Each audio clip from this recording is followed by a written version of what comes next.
Hey Cums, do you have too many hoes? Oh, I bet you do, you silky smooth, mad, spastic, ass blasted creature you. Ooh, yeah, look at you go. Of course you got too many hoes. Well, here's how to scare them off. Let's talk about Devilman Crybaby. What an uncomfortable show to watch with your peers, partners, and potential parents. If you show your potential stepmom this show, nothing personnel, kiddo, but you're getting disowned. Got him. But why is that? It's not like this is the worst show of all time. Upon its release, despite being divisive, it had some great reviews. Hell, when I first watched it, I almost fell in love with another tight little Christian dad. Fell in love with the soundtrack, atmosphere, and unpredictability of the narrative. I could even appreciate the wonky animation style, which many viewers seem to be turned off by, but I felt the simpler, solid character coloring contrasted well with the vivid shades of the environments. Are there some ungodly moments due to this abominable animation? Sure. But I could turn a blind eye to that just for the aspects that were executed so well. The deaths are so gruesome and sudden that as a human being, you're constantly reminded of your own fragility. The body horror is so bizarre and unpredictable.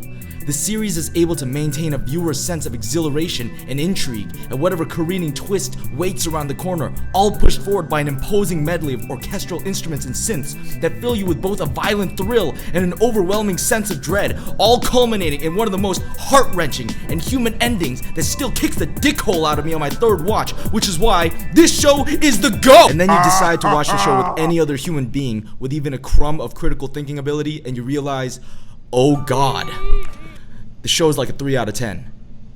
And I'm getting disowned. Hell yeah! There are so many problems with Devilman Crybaby, and all of them lead to an uncomfortable viewing experience. Let's get the social context out of the way. If one of my friends wants to show me anything other than their 8-incher and or butthole, I'm assuming it's because they find it to be an entertaining experience. And I'm going to put their taste to the test.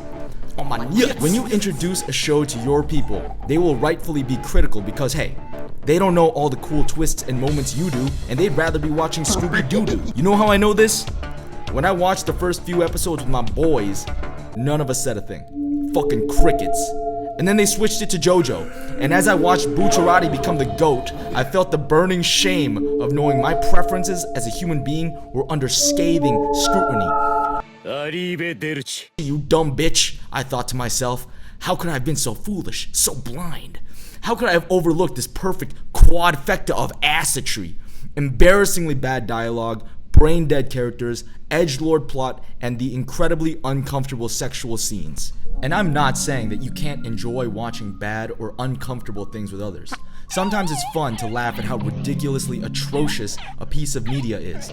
Yeah, it's funny when even upon witnessing tragedy and traumatizing deaths, Akira will still resort to the cringiest catchphrase of all time. I am a devil man! I won't kill humans because I am also a human! Yes, I can laugh at how Rio is essentially just the quiet kid who thinks he's better than everyone because he can count to 8 without using his fingers.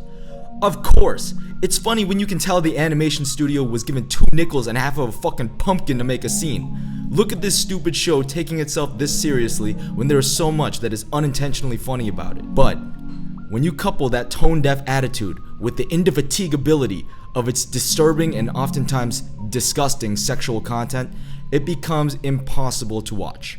It's like Leon the Professional. The scene where a 12-year-old Natalie Portman comes along trying to seduce a 50-year-old balding man. The entertainment is completely replaced by revulsion, and all of those amazing, emotional moments that you remembered romantically from your first viewing are no longer worth waiting for. I'm not saying that Devilman Crybaby romanticizes the sexualization of underage people in the same way that Leon the Professional does, but it does present this subject matter far more explicitly, and I found that when rewatching this show, regardless of whether or not those scenes are intended to add to the discomforting atmosphere by presenting the depravity and ruination of humanity or whatever, I couldn't do it. The sexualization of underage characters is nothing new to Western or Eastern media by any means, and while that is a topic for another day, explicit presentation of these topics will always leave me feeling revulsion towards the creators of the media as opposed to discomfort at the presented situation. It's the same criticism towards Netflix's magnum opus, Cuties. Speaking out or raising awareness against a disgusting reality becomes invalid when the content contributes to the problem. Due to its gratuity of this particular subject matter, Devilman Crybaby is not just a show that I can't watch with others, it's a show that I just can't watch at all. Sometimes the real hose you scare is yourself, and you lose all your friends you made along the way. Will there be some weirdos in your circle that end up loving the show? Sure. You gotta know your audience, you sick fuck. Am I saying that you're a horrible person if you like Devilman Crybaby? It's got some great elements and the ending is still fantastic, but I really think you should ask yourself if explicit sexualization of underage characters is something you want to overlook. Arrivederci cucks, and shout out to Danny Brown.